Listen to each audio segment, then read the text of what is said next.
Hi అండి, అందరూ ఎలా ఉన్నారు? ఈరోజు ఈ వీడియోలో నా lunch and healthy breakfast recipe చూసేయండి. నేను ఇక్కడ ఒకే కప్తో రాగులు, సజ్జలు, అలసందలు, మినపప్పు, బియ్యం అలాగే శనగలు ఇవన్నీ ఒకే క్వాంటిటీతో తీసుకొని ఒక 6 అవర్స్ నానబెట్టుకొని మిక్సీ పట్టుకొని నైట్ అంతా ఫెర్మెంట్ చేసుకొని ఆ తర్వాత వీటితో దోశలు వేసుకుంటున్నా అండి.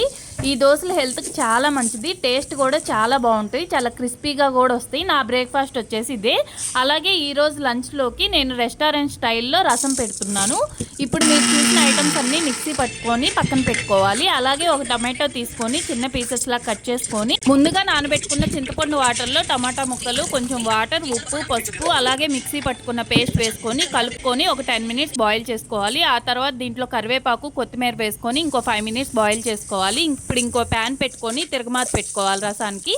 తిరగమాత వేగిన తర్వాత మనం బాయిల్ చేసుకున్న రసాన్ని దీంట్లో ఫిల్టర్ చేసుకోవాలి. ఇంకో 2 మినిట్స్ బాయిల్ చేసుకుంటే మన రెస్టారెంట్ స్టైల్ రసం రెడీ అయిపోయినట్లే.